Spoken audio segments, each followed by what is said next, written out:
అధ్యక్షులందరూ కూడా ప్రతి నియోజకవర్గానికి కమిటీలు వేయమన్నారు, నూతన కమిటీలు. మేము ఆ రకంగా నూతన కమిటీలు వేయడం జరిగింది. ప్రతి జిల్లాలో కూడా నూతన కమిటీలు వేశారు, సమన్వయకర్తలు వేశారు, జిల్లా అధ్యక్షులు వేశారు, రాష్ట్ర కార్యదర్శులు వేశారు, అధికార ప్రతినిధులు వేశారు, అలాగే ప్రధాన కార్యదర్శులు కూడా వేసి ఇప్పుడు కొత్త పంతులో మా పార్టీ అనేది ముందుకెళ్తా ఉంది. జగన్మోహన్ రెడ్డి గారు ప్రజల్లోకి ఏ రకంగా రావాలనే దీంట్లో రేపు వచ్చే నెల నుంచి నెలకి 2-3 ప్రోగ్రాలు ఉండేటట్టు, అంటే ప్రజలు వెళ్ళే మార్గంలో అతి జిల్లాల వారిగా పర్యటన ఉంటుందా, లేదు ఒక్కొక్క నెలలో ఒక 3 వారాలు ఒక జిల్లాలో ఎంపిక చేసుకుని వెళ్తుందా అన్నది త్వరలో వాళ్ళు మనకి చెప్తానన్నారు పార్టీ అఫీషియల్ గా.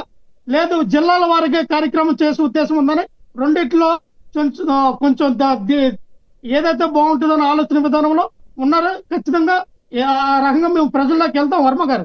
ఎందుకంటే టోటల్ గా ఫెయిలియర్ అయినారు.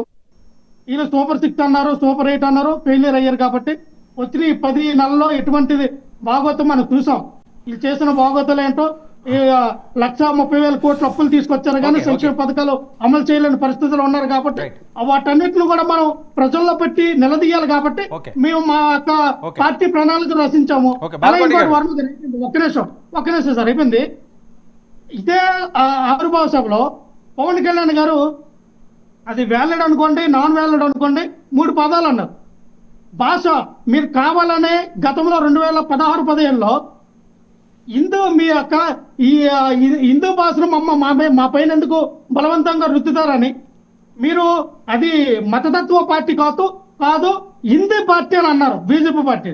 మరి ఇదే పవన్ కళ్యాణ్ గారు త్రిభాష ఉంటే తప్పే ఉంది, 3 భాషలు నేర్చుకుంటే తప్పే ఉంది అంటే మీరు ఆ రోజున అప్పుడు బీజేపీ పార్టీకి సపోర్ట్ చేయలేదు. కాబట్టి నార్త్ ఇండియన్స్ అందరూ కూడా సౌత్ ఇండియన్స్ మీద అహంకారం చూపిస్తూ ఉన్నారు. మీకు అంత అహంకారమా?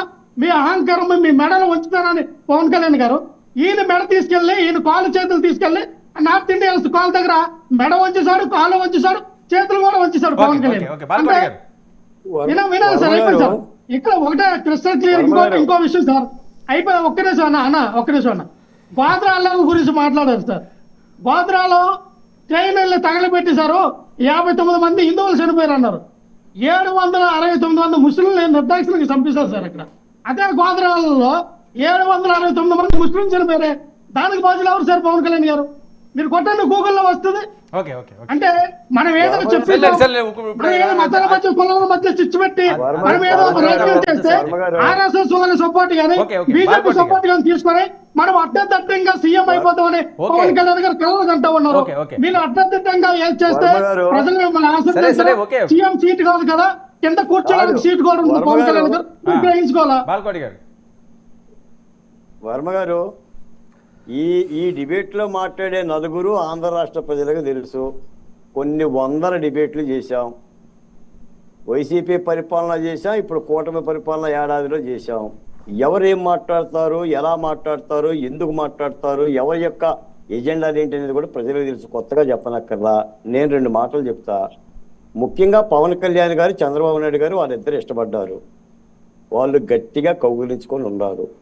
వాళ్ళ బంధాన్ని